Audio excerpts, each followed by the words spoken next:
What's going on, y'all? This is your channel TFD, coming at you with some spicy breaking news fresh off the wire. And yep, you guessed it. Angel Reese is back in the headlines again, and this time, things are getting real tense out in Chicago. Let's break it all down. Let's ride. So listen, we all saw that viral presser where Angel Reese lost it on the media, right? Swearing, storming out. Yeah, that was wild. But just when you thought things might calm down, boom, she's right back in the fire. This time, it ain't her words making noise. It's her actions. I'm talking full-on sideline meltdown, y'all. Reese literally smacked a clipboard out of her assistant coach's hands during the game. I kid you not, on national TV. Now, before y'all get heated, yes, she had a solid game. We'll get to the stats in a second. But you can't be out here acting like that, especially when you're supposed to be a leader of young women, a role model. You feel me? Now let's take a quick peek at that box score so we can understand why she might have been heated. Chicago just barely lost again, another heartbreaker. Final score, 81-79. That's rough. The team drops to 5-13. Not where you want to be mid-season. Angel Reese?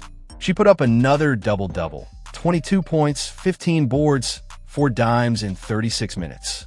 That's solid. That's Angel Reese. We know she can hoop. But here's the real tea. Nobody's talking about the double-double. Everybody's talking about that sideline blow-up. And to keep it a buck, that's going to overshadow everything else she did on that court tonight. And just a few minutes ago, Clutch Sports dropped the footage online. Bruh, you got to see this clip. Just straight smacks it out his hands. No hesitation. Roll the clip. Look at this. Just look at T.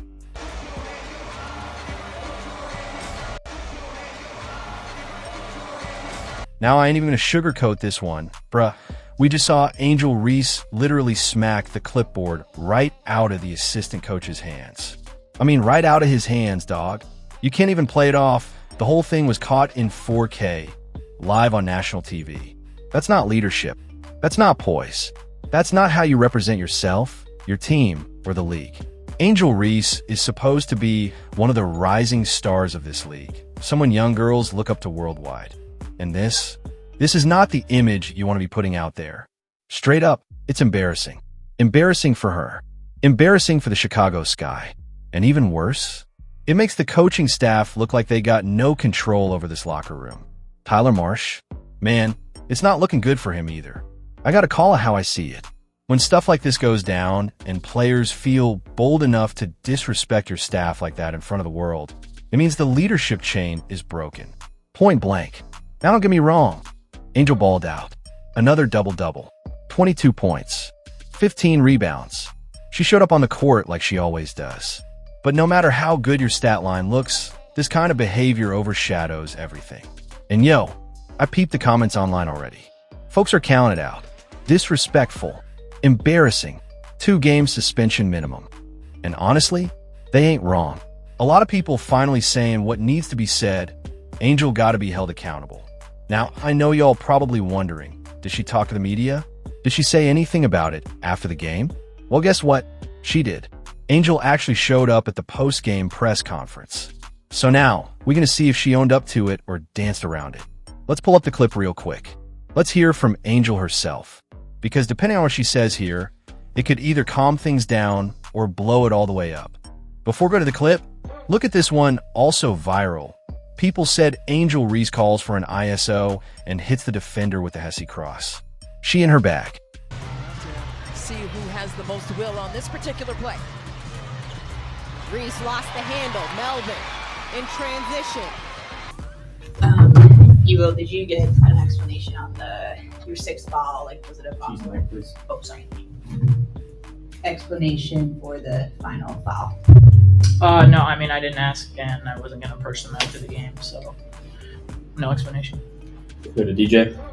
DJ on Chicago State of Mind. Does Coach Marsh pregame talk to you guys need to take care of the ball? And you guys ended up with like 16 turnovers. So I wanted to ask you guys why do you think that's been an issue this season?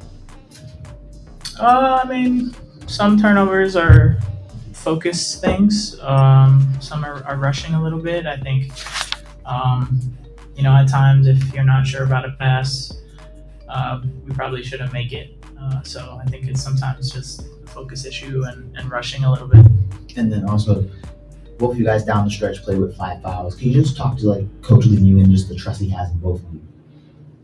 I mean, it was necessary, I think, for us to finish out the game. Can't remember the last time I fouled out of a W game. You guys are going to have to look that up because it's been a while. But ultimately, we just tried to do what we could for the team. And yeah. We'll go to the second row on your right. What's that? Angel, can you just speak to the frustrations that follow, what looked like a pretty clean block, and then for that to be what decided the game in the end? You just have to be better. Can't let it go down and come down to one possession. Refs make calls that they know that are not right, and they'll look back and know that wasn't the right call. But we just have to box out and not give them the opportunity to even be able to go up for another opportunity for free throws, or just being able to box out. Like, we did not box out tonight. We continue to think that we can out-jump people, including myself. Yeah, get 15 rebounds, but I have to still put body on body and box out. So we just have to be better. Go back to Alyssa. What did you guys feel like the difference was first half from second half? It felt from the outside like maybe second half was cleaner, better effort. I don't know what you guys' perspective on that was. Yeah, I thought the second half we were a little more locked in. There wasn't as much flow in the first half, I think, both offensively and defensively. I think we communicated on the defensive end a lot better in the second half as well. And so I think that combination helped us clean the game up a little bit. Any more Pacific players? Back. Andrew, I know in moments like this, it can be very frustrating to have conversations, but for young people that might be seeing this right now in a tough adversity moment, what are some encouraging words or some moments or some words that you can share to keep you ahead of the game and to not let this discourage you? I mean, we have an opportunity in 24 hours to play this game again, and luckily we're blessed to do that. It sucks right now, and especially when we feel like we're right there. We have to just continue to keep pushing through, not keep our head down for too long. We can be sorry and sad for ourselves for a second, but we have to get back up tomorrow and play again at home in front against Dallas in front of our home crowd. So I'm excited to go back home, and I'm just excited to just be able to play again tomorrow. Last few will go to the back of the room. So. Angie, one more. Today you had another 15 rebound game, which is another record. I know individual accolades in a moment like this don't really mean like that, but just setting this precedence, how you feel about that? It wasn't enough. It came down to that rebound where me and Sykes jumped up for it, and I didn't get that. So very frustrating for myself. So I have to be better there, but I just have to be better as far as boxing out because it just wasn't enough tonight. We'll close out with Alyssa in person, and we'll go to Zoom. Last one for you, Elizabeth. Great scoring night for you. Were there more sets designed for you today, or was it just taking advantage of the opportunities they did present? I think just taking advantage of the opportunity. Shakira had 5 fouls, so try to take advantage of that. We know, we can get some good shots in the paint today, and so I just try to be a little more aggressive. Okay, we'll go to Zoom. We'll start with Jim. One question, please. Okay. So, Angel, my question for you is obviously Camila Cardosa is away at the moment. You mentioned about boxing out. How much did you miss Camila in those last 29 seconds in the fourth quarter? I mean, I have Ewell here too. Obviously, Camila 6'7", something you can't teach, and I only can focus on what we have right now. I mean, I'm glad to have Camila back tomorrow, but we have to do what we have right now. And I know not just Camila knows that we could get those rebounds as well. So we have to focus on what we have to focus on right now and not compare what we don't have. Last question, we'll go to Annie. Hey guys, Angel? Officiating has been... Excuse me, start over, please. Can you hear me? Yeah, I can hear you now.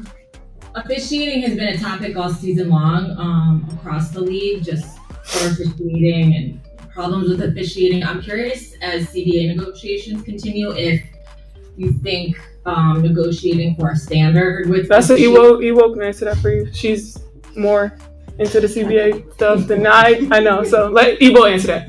Yeah, I mean, I hope, honestly, I hope now there's an officiating standard, right? But if we have to change the language, then we have to change the language. I don't want to say too much about officiating, but if the league standards are going to be higher, their standards have to be higher as well. And then, sorry, just one extremely random one for you, Elizabeth. Camp days have been going on in the W for a long time. You're a vet in this league. I'm just curious, like, is this something that you guys enjoy? These early morning games? Like, is this I don't know, conducive for the growth of the league, continuing to play these games at this time? I know there's been value with these games considering it brings all these young fans out, but what are your thoughts there, Elizabeth? Yeah, I mean, there is some value to it. I think getting young boys and girls to see us in a position where a lot of times they would never get a chance to see professional people play, especially professional women. I think that's important. I don't think we have too many of these games right now. So yeah, I think it's just another opportunity to get eyes on us and for people to see us as the professional athletes that we are. Thanks, everyone. Thank you for entertaining that one. Thanks. Now look, we've seen this before. Tough loss, emotions high, and boom, the blame game starts. The refs this, the refs that. But let's be real for a second. Angel Reese's behavior on that sideline, that ain't got nothing to do with no refs. This was about respect, or should I say, lack of it. Because what Angel did to her own coaching staff, straight up disrespectful, smacking a clipboard out of the assistant coach's hands, that's not heat of the moment. That's a line crossed. Now I know some of y'all ride hard for Angel, and I respect loyalty. But facts are facts. This ain't leadership. This ain't how you carry yourself as a pro, especially one in the spotlight like her. So yeah, maybe the calls didn't go their way. Maybe the game was tight. But you can't keep pointing at the refs every time and ignoring what's happening on the bench. This is a team issue. This is a locker room issue. And it's a respect issue. Now y'all already know what to do. Get down in the comment section right now and let me know what you think. Was this just frustration boiling over, or has Angel gone too far this time? And don't forget, keep them bells on, hit that sub button, and stay locked in. TFD signing out. Catch y'all in the next one.